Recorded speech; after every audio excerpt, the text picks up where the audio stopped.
Hello. And welcome to My Favorite Murder. That's Georgia Hardstark. That's Karen Kilgariff. That's Christmas. It's officially not Christmas anymore while you're listening, but it's the it's definitely Hannukah. But it's definitely the first night of Hannukah. Get ready. Congratulations. Hey, all you half Catholic, half Jews out there. What's up? Oh, man. I love that idea of those couples together, the half Catholic, half Jewish, because like both families were like, what are you fucking talking about? You know? It's like both families were like, no. Those people? Yeah. We have some adorable holiday decorations. Thank you to Asia again. She's like our stylist now. Asia, yeah, she really is. But also the first one, I just credit where credit's due. Yeah. Alejandra did the autumnal Halloween show. Oh, that's right. She ran her ass down to Target like the last second. Okay, I thought it was Asia. Well, this time Asia went and really did it up nicely. I'm definitely stealing the Hannukah decorations when we leave today. Yeah, I think you should. That's good. And I have my faux Christmas sweater on. Oh, those look great on you. Are these really me? Christmas glasses are you. Who knew? I can see so much better now. Can you see the spirit of Christmas? I can see Jesus' soul. There we go. Oh, yeah. That's cute. Just as a fun factoid, this combination of Christmas being combined with Hanukkah on the same night only happens every 15 years. Did you know that? Yeah, that's like, it's fun for us because when Hanukkah is like, sometimes it's in like, it starts in November. And it's over by Christmas break for everyone else. And it's kind of a bummer every year where it's like the spirit of the holidays is already over. Or it's like hasn't started even. You know, like it's just like doesn't matter to us anymore. It's like it's almost like the majority or at least the cultural people that are taking up the most space. Yeah. Are doing it over there. And you're like, right, but we have a thing too. Totally. And it's like done by, after Thanksgiving. It's not as fun for me personally as a Jewish person. But I love it that it's around the same time this year. Yeah, this time it's like there's just a lot of potential to do some nice combinations. Yeah.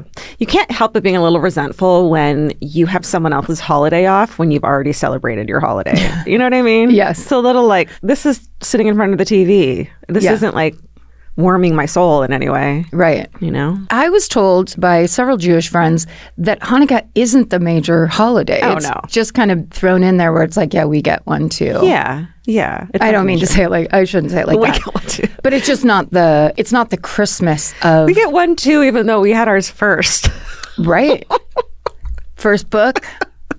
And it has, there's other big ones. So, right. But it's fun. But it's a fun one. What are they? Passover, Rosh Hashanah, Yom Kippur, Purim. Nice. There we go. I was really calling you onto the mat right there. You really were. That was the big test you passed. My bat mitzvah was the biggest of them all. Is that true? No. Did you get one? Oh, I had a bat mitzvah, yeah. Oh, nice. Was it at like the local, women's club or something? No, it was my mom was a property manager at the time for this like really nice apartment building in Venice Beach. And so they let her use the clubhouse for that. Perfect. I know. It was great. That's great. No alcohol was allowed, which was like now I'd be like, well, we can't have it there then. But yeah. You mean if you were your mom, you would have been like, I'm surprised she was cool with that. Not having that. Should we do our latest December donation? Announcement. So as you guys know, we've been making donations to these incredible charities all month long. We do it every December, and we are so grateful to be able to do so. And that's because of you guys, our listeners. So for this, our final donation on Christmaka, we're going to give $10,000 to an organization called Girls Inc. They're a nonprofit that empowers girls to be strong, smart, and bold. And since 1864, they've supported girls through mentorship and programs designed to help them overcome barriers and become confident leaders. Girls Inc. also advocates for policies that promote equity, giving every girl the opportunity to succeed. It feels like the time is now to be supporting things like Girls Inc. Yeah. And really telling women they are not second-class citizens. No. In fact, they're very important. Yeah, you can do anything. Yes, you can. So if you would like to join us in giving to Girls Inc., please go to their website at girlsinc.org. It's only the future of women in your hands. NVD. And there are other ways to give. You can volunteer to become an advocate, start a fundraiser, or enroll with a local affiliate.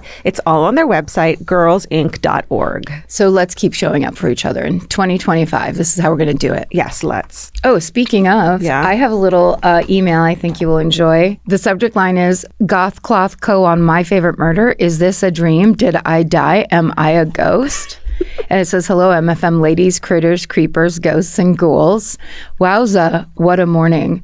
Jordan Cahill here, owner, founder, and designer for the brand Goth Cloth Co. Yay! When I heard Karen not only say my brand's name this morning, but also my name on the podcast, I thought for a moment that I was dead. That this can't possibly be real, can it?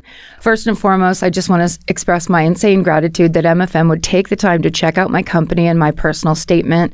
Long story short, I've been designing and making my own clothes since I was a kid. Oh my God. And when I got laid off as creative director for a dog toy company that got bought out back in 2023, it was finally time to make my dream of having my own goth brand a reality. What a dream. To go from designing dog toys, which is awesome to begin with, and then being like, you know what I really want to do?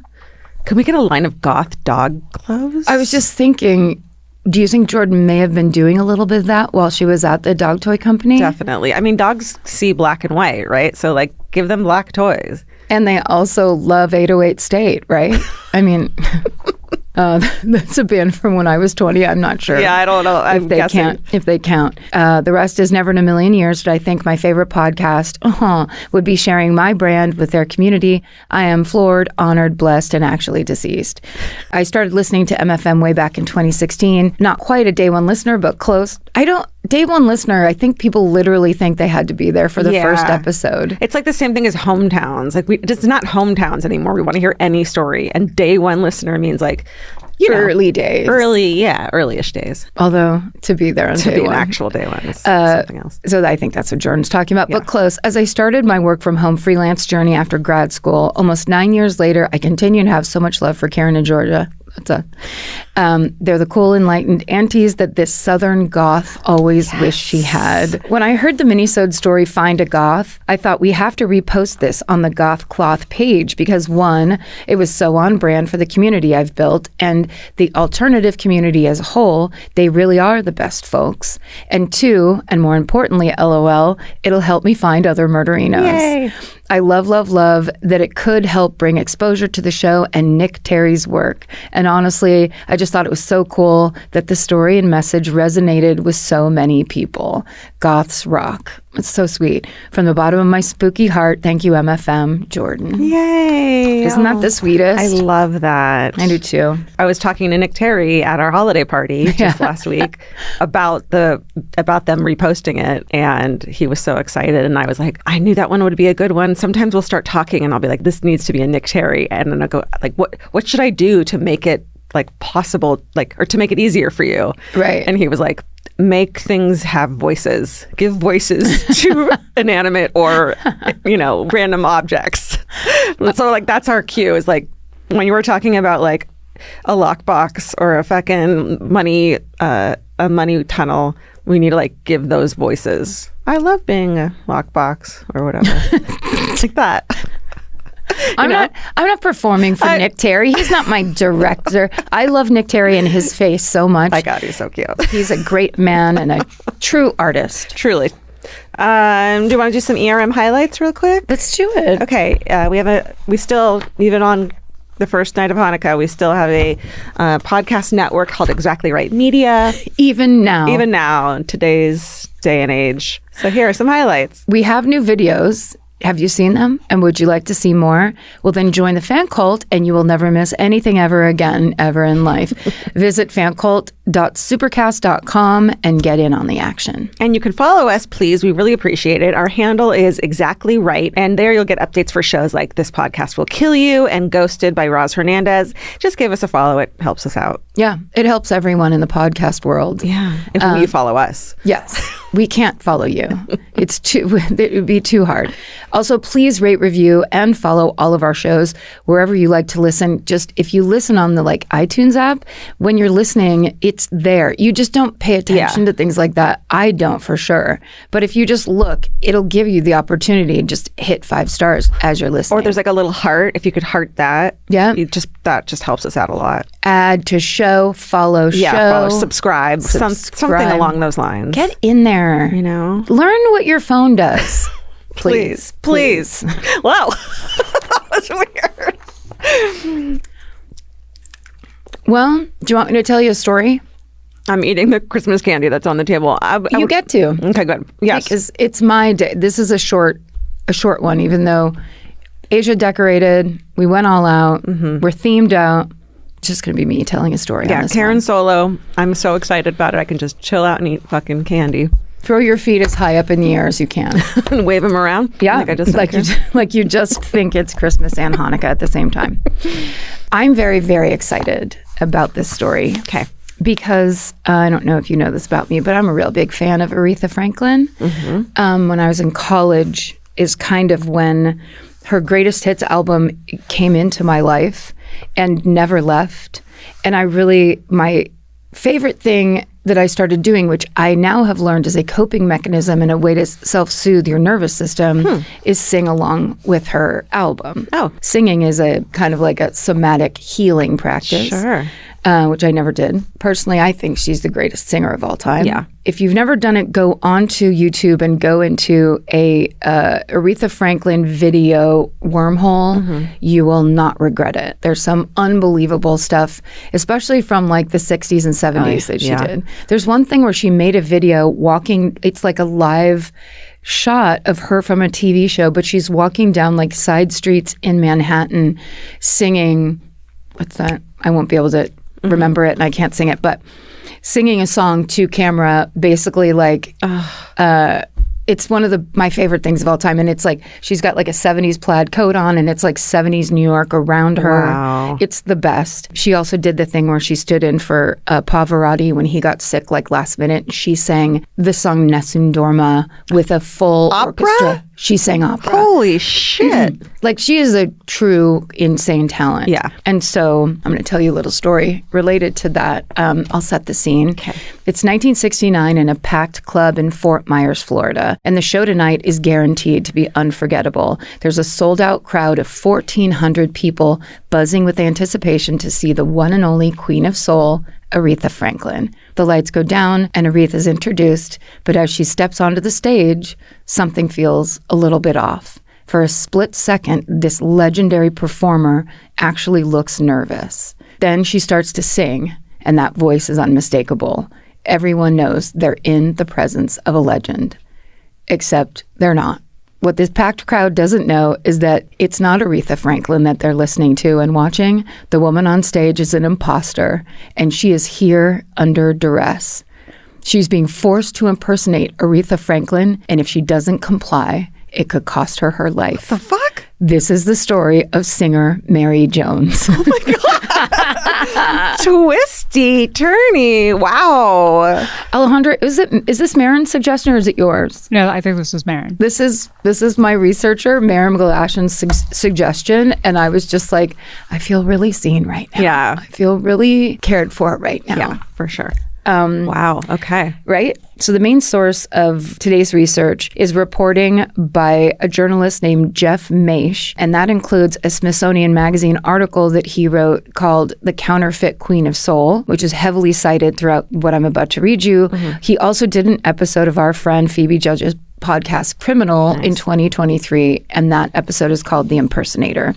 And the rest of the sources are in our show notes. Okay.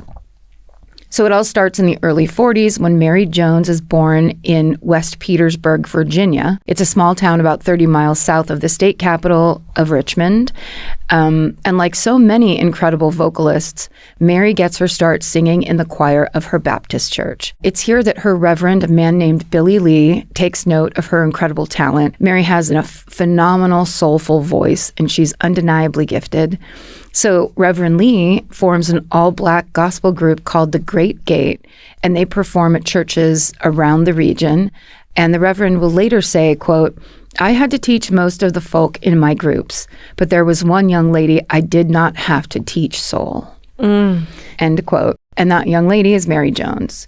Mary spends 6 years performing with the Great Gate, and as she does, she sharpens her vocal skills by listening to Aretha Franklin records. Wow. Just like me. Oh my God. Except for I didn't get better. I just kept singing the same way. You just got louder. Kind of like Annie sings Aretha Franklin. Anyway, for context, this is the mid-1960s now. Aretha is she's huge, of course.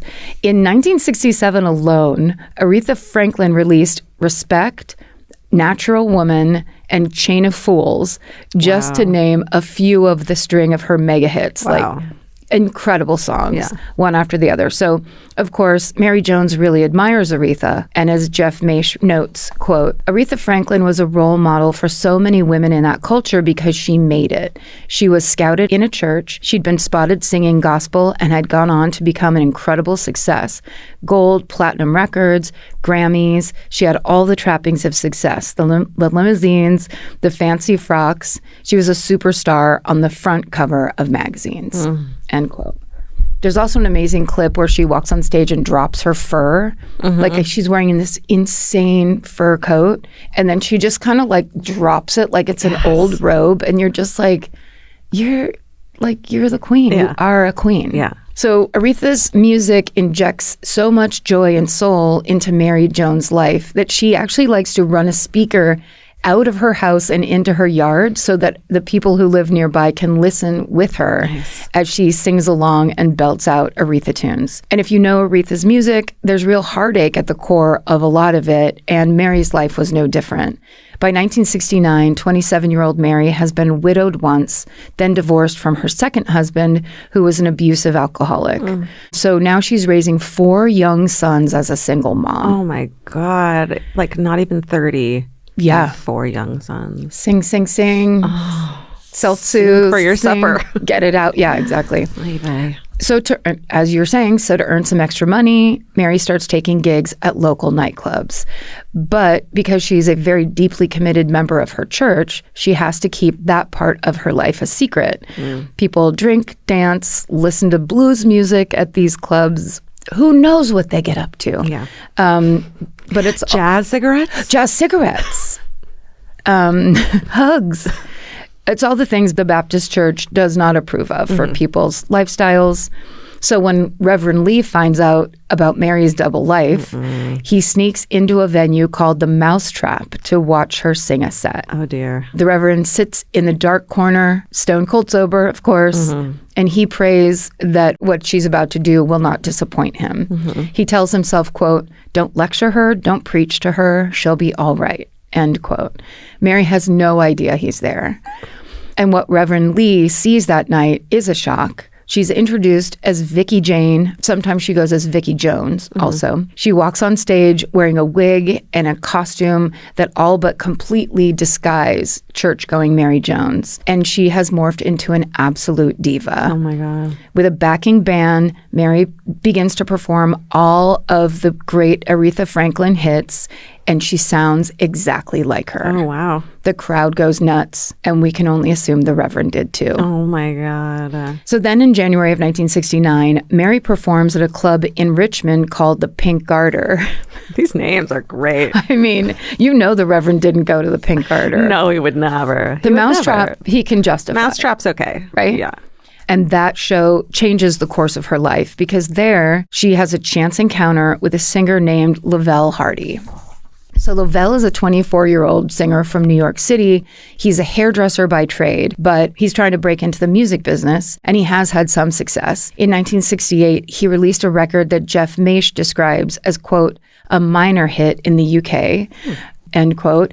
But the act that really gets him booked the most is the one where he sports a 6-inch pompadour and impersonates James Brown. Oh, wow. So Lavelle's situation is very similar to Mary's in that they're both making money covering the hit songs of famous vocalists. But there's a key difference. Jet Magazine later estimates that where Mary earns around $10 or $20 on a good night, which is worth around... 60 in the 60s, 10 to 20, 150. Close. 85 to 170. Wow. You're in the pocket. Okay. That's how much she would be getting. Lavelle makes $200 a night. Oh my God. Which is $1,700 in today's money. Damn. That's pay your bills money. That's super pay your bills money. And it's like, was he a better singer than her? Right. Wonder why he's making so much more than her. That's weird.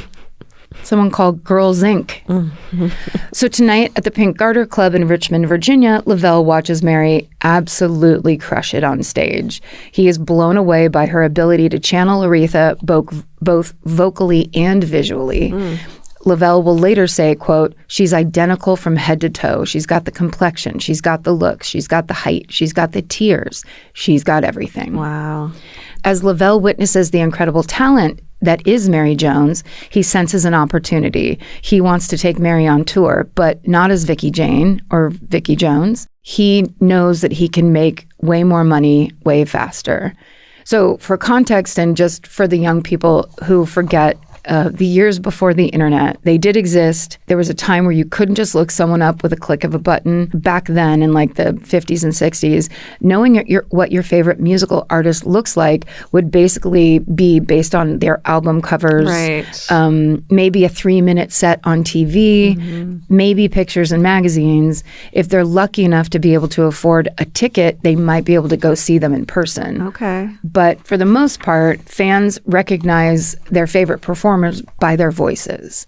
Okay. So if someone's voice sounds like a well-known artist and they even slightly resemble them, it's not hard to pass them off as that famous performer back then. And for what it's worth, Mary didn't think she looked like Aretha Franklin. Jeff Maish couches that she looked enough like Aretha for the scheme to work, but Mary was not like a dead ringer for Aretha. It wasn't a full impersonation in that way. Like you had to have not known exactly what she looks like to believe it. Yes. Okay. And the kind of, I think it's a testament to the power of her voice, because it would be like, is that? And then she'd start singing and then they wouldn't even worry about it. Not only that, but as the 50s and 60s is a time when many performers, especially Black artists, do not have enough legal power or protection. So impersonators start popping up all around the Black music scene, billing themselves as the real deal to unsuspecting audiences.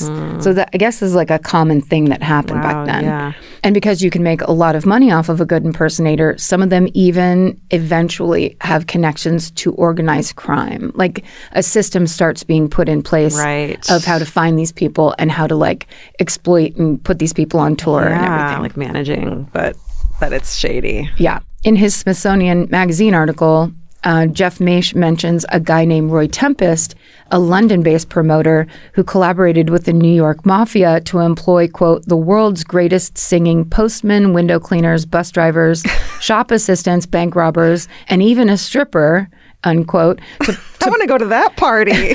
Well, they were to pose as bands like the Temptations during European tours. Okay, yeah. So they're maybe even a step further away. Yeah. And so it's just like all these wildly talented people that are like, okay, we'll send you over there and you'll be the Temptations. Amazing. Crazy. In other cases, the dupes are actually sanctioned by the industry itself. One famous example of that is in 1955 in Alabama when James Brown is sent to fill in for double-booked Little Richard. At the time, both artists share the same booking agent, so it basically became James Brown's job to impersonate the more famous Little Richard when he couldn't be there. But there was one show where the audience caught on and they got really angry, and James Brown was literally performing backflips to appease them. Like, I'll just entertain you in another way. Can you imagine going to a show and like you're mad that James Brown is the fucking like stand-in? Are you kidding me? Yes. It's like the kind of people who, there's a lot of people who they go to a concert and they're only there for the band that they want to see. But there are the people who love music and they're like, I could be there the first night that the next James Brown, you know. Exactly. Yeah. You want to see that. Yeah. You want to be there for that. You need to not talk over the opener is what we're saying. Yes. Okay, so Lavelle Hardy seems convinced that when it comes to impersonators, Mary Jones is the best of the best. But the night he sees her, that first night at the Pink Garter, he lays low. And he comes to her next show the following weekend at a Richmond venue called the Executive Motor Inn. So sexy. So sexy. Oh, wow. Did they have a T-bone steak night and everything? You can kind of have steak and then Aretha Franklin's there. God. So after Mary set that night, Lavelle approaches her and asks if she'd be interested in touring Florida with him, but Mary turns him down. She has hardly enough money to feed her family, let alone buy a bus ticket out of state. It just doesn't seem worth it to her. So Lavelle won't take no for an answer. He then calls Mary at her house, impersonating a booking agent for the real Aretha Franklin, and he offers Mary $1,000 to perform 6 shows in Florida as Aretha's opening act. Okay, $1,000. We're going to go, do you know? Do you have it? Asking me to do long division? No, I'm asking you if you have the number, if I guess it. Oh, yes, I do have it. Great. I thought you were saying, like, how much would that be a night? Where I'm like, oh my God, how? No. I would never. And I won't ever. Even though you asked me about Jewish holidays earlier, I would never. You're right. You could have really countered right there and gotten your revenge. $1,000. I'm going to go 7,000. 8,000. Wow. Really close. Right. Which is great money. It's like such great money. Doing what you love. Singing the songs of a person you adore, that's like a dream. And when I hear four sons, I can't help but think about how much my one skinny ass brother ate when he was a kid. That would put the groceries would be gone the first night because of my brother's appetite. Yes. So to have 4, that times 4 is fucking expensive. So expensive. Yeah. So it's good money. It's Mary's dream come true. Singing on the same bill as her idol. It's a payday. It's everything. My thing is this, and it's like when stuff like this happens, it's hard to be kind of a critical thinker. But why would anybody hire you to sing Aretha Franklin songs before Aretha Franklin comes out and sings her songs? I wonder if that was like a thing then. No? It'd be like, one more time. And now one more time, the real one. Fair enough. I don't know. I think it steps on it a little bit. It's a question that one would ask. It's like if you had 2 comics and one was more famous and the first one did the exact same set and they're like, okay, here it is again, but better. Yeah, exactly. No, it doesn't make sense. You'd just be like, I think I actually like the first guy better. Yeah. Okay. Fair enough. As Jeff Maish notes, quote, Mary had never seen that amount of money in her life, so she went for it. She decided to take a risk and go open for the real Aretha. Incredible.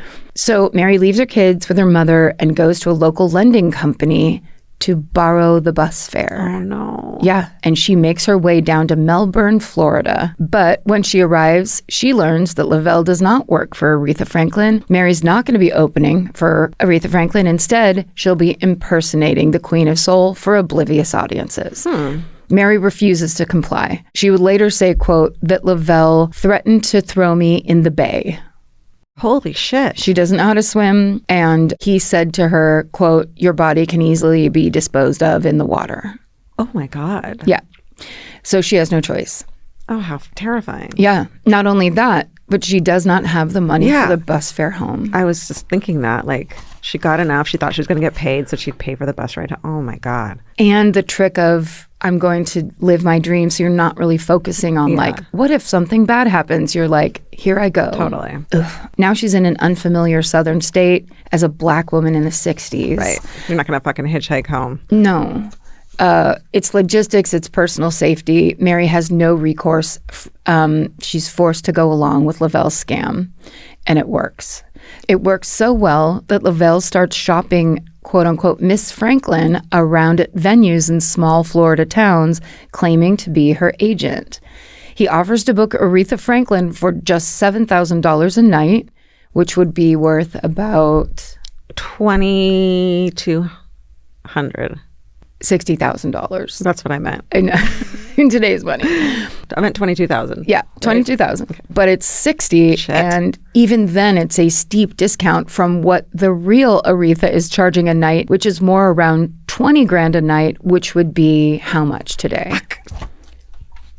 $360. 170. Damn it. $170,000. She was making holy shit bank. Yeah. So there's a guy that's like, do you want to come to a small intimate show with, right. You think that they would question it too, right? Right. But they didn't. Suddenly someone's going, do you want to go do the thing that you really want to do and would love to do? It's real cheap. And you're like, yeah, I'd love to. But maybe the owners knew also, were in on it also, and then just didn't tell the patrons. Right. You know? Absolutely. Could be. Yeah. I mean, you're going to make bank. Because there's probably a lot of mob business going around there, right? Where it's like, yeah, it could don't be. fucking lie to me. Right. Also, just like, hey, it's nice to have a sellout night. It's Sure. nice to get some consistent money and sell all your drinks and, you know. Tip your waitress. Yeah, please. So Lavelle puts together a tour of small black clubs in Florida that he calls, quote, the Aretha Franklin Review. At her first gig, Mary goes on stage in a long yellow gown that Lavelle buys for her. It looks like a cheaper version of something the real Aretha Franklin might wear. She also wears a wig and very heavy makeup, but it's her voice that makes it all work. Mary performs as Aretha like her life depends on it because she thinks it does. The audiences are completely fooled. Jet magazine reports in 1969, quote, when she sang the second song, Baby, Baby, Sweet Baby, they roared as one. That's her. That's Aretha. They gave her a standing ovation at the end of the set. She's being held hostage and forced. And she's like, okay, watch this. Yeah. Like, well, there's nothing she can do about it. Terrifying. That's and incredible. then she's actually getting to do, she gets the jolt. She gets the feeling. Wow. Okay. That some of us are lucky enough to know, where you're like, yeah, standing ovation. I felt that. When Mary gets off stage, Lavelle doesn't want anyone to get too close of a look at her. So in case they put two and two together. So she's rushed out of the venue. She's rushed to a cheap motel room. Lavelle gets her a hamburger and just like hold her over to the next show. He doesn't give her any of the money that they earn that night. So she basically still has no way to get away, even if she wanted to. She's been kidnapped. Yes. And this is how the tour starts. Jesus. Once Mary performs a string of successful shows, Lavelle starts to get cocky. He decides to book Mary at bigger venues in larger towns, including the 1,400-seat Hi-Hat Club in Fort Myers, where this story began. That show sells out. But it's a bigger town, and there are more people in this crowd who have already seen Aretha Franklin perform live. So when Mary steps on stage, there are murmurings that something seems off. And Mary must have sensed this energy because she gets nervous. And she'll later say, quote, I wanted to tell everybody beforehand that I was not Miss Franklin, but Lavelle said the show promoters would do something awful to me if they learned who I really was.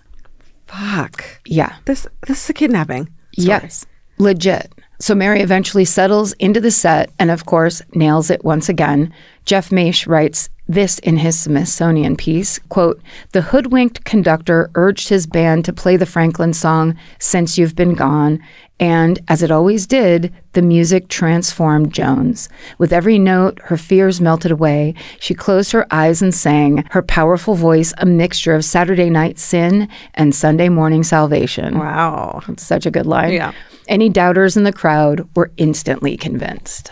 End quote. So that's like, this is a person who should be heard. Right. And like in whatever style that she wants to sing, the show is happening. It's not like a person who's like, my face looks like her and I've got the right wig. Right. And then it's also disappointingly kind crappy. of embarrassing. Yeah. Because there's nothing, to me, there's nothing really more embarrassing than like mid singing when someone's just like, here we go. But like really believes in themselves. Yeah. That's why I don't believe in myself and I would never try. That's the best. When you have a voice like mine, that's the best course of action. You know? Right. I know my attributes and singing is not one of them. I mean, I feel like it's not like I can't sing. I just know. You're a good singer. But there's so many people that are really, really good at singing where it's like, let them do it and I'll stay in my front room. No, you're one of the good ones. What are you talking about? I'm not. It's not even like that. I'm just saying it's great to be good. Yeah. But then you've got people who are either Aretha Franklin or exactly like Aretha Franklin or fucking Jennifer Hudson or Kelly Clarkson where you're like, yeah, let them do it. Got it. Let them do it. Yeah. I don't want to do karaoke. Okay. So this gets even riskier because this set goes off without a hitch. So Lavelle decides to up the ante. Dude, stop it. He can't stop it. He books a 4,200-seat venue. Holy shit. It's the Southeastern Livestock Pavilion in Ocala, Florida. You're fucking, no. I feel like the Southeastern Livestock Pavilion. Oh, the smell. There's sawdust on the floor. Oh, God. It's where you show your sheep at the fair. Like, what are we doing? How big is this place? Like, get the 4-H club out of here because Aretha's coming in. Because Aretha's younger sister is coming in. Oh, my God. So when Ocala hears that the Queen of Soul is coming, they flip out. Jeff Maish says, quote, they stuck posters up all over town. DJs were talking about it in the local area, and it was going to be one of the biggest shows of the year. You can't do that. I can't. He got too far out over his skis. Yes, exactly. But of course, all this publicity has consequences. It turns out the real Aretha Franklin is on vacation in Miami. Shut the fuck up. Oh, no. And she's like, wait a minute. Even though this is hundreds of miles south of Ocala, she even hears about it. Like, it's that the murmurings of she's around. Wow. And she hears the gossip about she's about to play a live show in Ocala. Okay. So she calls her attorneys. They call a prosecutor, and they call that prosecutor just in time because it turns out the prosecutor had 2 tickets to the fake Aretha Franklin show. Holy shit. So now investigators are on the case. They trace the scheme back to Lavelle Hardy. And at this point, he's booked 9 shows in Florida as part of this Aretha Franklin review. Guy. He's like, you got to get that bag while you can. Yeah. Sure, fine. In any way possible. So Lavelle and Mary are both arrested and put in jail for suspected fraud. And of course, the story makes national news. Lavelle Hardy is handed false advertising charges and given a $500 bond, which is about a $4,000 bond today. Mary, meanwhile, tells police that she's not in on this scheme. She's been kidnapped. She's been held captive by Lavelle, and that she's only basically been fed a few hamburgers. Oh my God. In the meanwhile. Let me guess, they don't believe her. To which Lavelle responds, quote, there wasn't anybody standing over her with a gun and a knife. She wasn't forced to do anything. And about those hamburgers, we all ate hamburgers, not because we had to, but because they taste good, end quote. First of all, you're saying it's no big deal and she wasn't forced, but now you're arguing the weirdest point of this story and now you're like arguing it like that's also important. Right. And if I can prove that part wrong, then the rest of it's somehow wrong too, when that's not the case. Right. Yeah. Luckily, the prosecutor believes Mary Jones and her side of the story, and he later tells Jet Magazine, quote, I wanted to protect this girl. It was obvious she was a victim. I asked her to sing like Miss Franklin, and she did it in the courtroom, just like her. But she has a sound and a style of her own. She has talent, too. No doubt about that. Wow. The prosecutor. That's pretty moving. I know. They're like, she's been taken advantage of. So now Lavelle, who's been sitting on a ton of cash, all the cash they made from these shows, which is around $7,000, winds up giving most of it to an attorney, and that attorney then convinces prosecutors to turn him loose, and he immediately leaves Florida. That means Mary never gets the money she was promised or any money at all for her performances, and so she doesn't have any money to get a lawyer. Luckily, she's let off the hook by none other than Aretha Franklin herself. Aretha only wanted Lavelle Hardy to be held criminally liable. So they come to her basically and say, you want to press charges, I guess. And then she's like, not against her. Yeah. But Mary's problems don't end there because she's right back where she started. She doesn't have a penny to her name, and now she has no way to get back to her family in Virginia. Oh my God. And this is where the story takes another turn. One of the many people following this story is a white lawyer from Jacksonville, Florida named Ray Green. And like Lavelle Hardy once did, Ray clearly senses an opportunity with Mary. But unlike Lavelle, he pitches himself as an above-board business manager, and he offers her a $500 advance right on the spot so she can get back to Virginia. Then he promises to take her on a nationwide tour performing as herself. Okay. So it takes a little while, but Ray is able to earn Mary's trust, and within weeks of meeting him, Mary is booked on her own tour and finally earning some serious money. Hell yeah. Performing under the name Vicky Jane, Mary gets as much as $1,500 a performance, and that is how much in today's money? You already told me. Tell me. $13,000 a show. Holy shit. And these audiences are excited to see the Aretha Franklin imposter that they've been reading about in the news. That's your press that you already got. You did it. No such thing as bad press. So back in New York, Lavelle Hardy's trying to stretch his 15 minutes of fame. He gives an interview declaring that he's looking for an agent. saying, quote, "The news is now nationwide and everybody wants to see Vicky and everybody wants to see me." Oh my God. But as Jeff Maish points out, quote, "Nobody cared about Lavelle Hardy." After a week, this is my favorite line. We're still in the quote. About a week after his boast, he was back on stage at the Pink Garter. Oh, they'll always taking back that old Pink Garter. You fall all the way back down to the Pink Garter. Mary, on the other hand, is going strong several weeks after first making the news. She then catches the eye of the legendary Duke Ellington. Ooh. He recognizes her musical gift and he invites her on stage to sing with him at a show in Florida. Shit. She wears that same yellow dress she wore impersonating Aretha earlier that year, and a photographer snaps a picture of the two together, and Jet magazine uses it in a feature about Mary. That detail that she wore, that dress, is such a great fuck you. Yeah. So good. It's so good. Oh my God. Duke Ellington becomes something of a mentor to Mary. Aww. And he urges her to, quote, break out of the Aretha thing. He even offers to write 6 songs for her. She's, of course, very eager to get out of the shadow of Aretha Franklin, and she desperately wants material that reflects her own life. And she will later say, quote, "I've got my own bag." Oh, that's why I said that earlier. Oh. I heard that come out of my mouth, and I was like, I've never said that before. I've got my own bag. The way I feel is that people can buy Aretha for Aretha and they can buy Vicky Jane for Vicky Jane. It's going to be hard, but nothing's going to stop me from making it as a singer. I want to do songs strictly about me, how I got started, and how I love. Everything I write will be based on my life. I think people will be interested. Beautiful. Yeah. And they really are. Mary is now flying on jets for the first time to do shows in places like Las Vegas. Wow. Jet magazine also reports that in early March of 1969, quote, "A hungry singer in Richmond, Virginia is pretending to be Vicky Jones, and she did brisk business for a time." Holy shit. Mary Jones gets her own imposter. Amazing.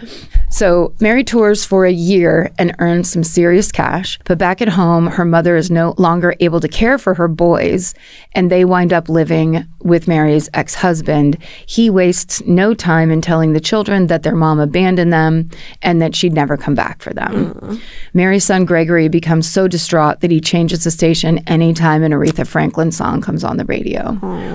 When Mary gets back to her hometown of West Petersburg, she's there for a performance and she's eating in a local diner when 2 of her sons run into the restaurant. The boys see their mom and they scream for her, and the waiter tries to shoo them away thinking that they're fans, and Mary yells, "Hey, those are my babies." And this whole experience is so awful for her that she quits her singing career on the spot. Wow. She stays in Virginia, she fights to get full custody of her sons, and she devotes the rest of her life to raising them. Oh my God. She just stops. Yeah. Mary Jones never takes the stage again. What? She goes back to living a private life. She dies in the year 2000 in her late 50s, and her incredible story fades into obscurity. And then, decades later, writer Jeff Maish stumbles upon the story. He tells Phoebe Judge of the Criminal Podcast, quote, "When her son Gregory agreed to talk about his mother, he was so emotional and so happy that someone finally called him because he'd obviously been telling this story over the decades, but people wouldn't believe it." Holy shit. I know. So even beyond her brush with fame in the late 1960s, which is certainly extraordinary, Mary's boys remembered the little things about their mother, how she sang her favorite songs while doing stuff around the house. And yes, they were often Aretha Franklin songs, or how she kept her issue of Jet magazine, in which she was pictured with Duke Ellington, as a reminder that her sons could, quote, be anybody they wanted to be. Jeff Maish adds, quote, "Mary's sons told me that she wanted to be Aretha so much, but they always saw her as mom. They just loved being around their mom." By the late 1960s, right around the time Mary was forced to perform in Florida, American households started getting color TV en masse and access to shows like Soul Train, which regularly featured Motown superstars, making ripping off performers all the more difficult. Yeah. And today, of course, with the internet and social media and everything, the once viable imposter scheme is pretty much all but impossible to pull off. And that's the incredible story of Mary Jones, a world-class vocalist worth remembering for who she was. Holy shit. How about that? How about that? Merry Christmas, Happy Hanukkah. It's a Hanukkah miracle. Oh my God. Light a candle for Mary Jones. That's right. Jesus. Right? I'd never heard that. That is incredible. I've never heard that. I can't wait to see the photos of that. Yeah. Wow. Great job. Thank you. Great solo story. Right? It gave us everything. Yeah, it had to be. It had to be, you know, solo. It was meant to be. As she's supposed to be solo as well. That's right. All right. Well, great job. Thank you so much. Thank you guys all so much for listening. Thank you. I hope you're either having a great holiday, that you had one already, that you're going to have one for the next 8 days. Or listen, maybe a great New Year instead. That's fine. Yeah, you might need to just go out in the woods somewhere and not have any holiday at all. That sounds great. That sounds not for me, but perfect. Do what you need to do. We're here for you, unless you don't want us to be. That's fine too. Yeah, we'll leave you alone. You want to shut your door? We could totally leave you alone. Honey, come downstairs. Oh, no, you don't have to. Don't have to. Stay in your pajamas. Like, we support it. We love you in whatever room you're in. I told Nora that one time. Aww. Stay sexy. And don't get murdered. Goodbye. L'chaim.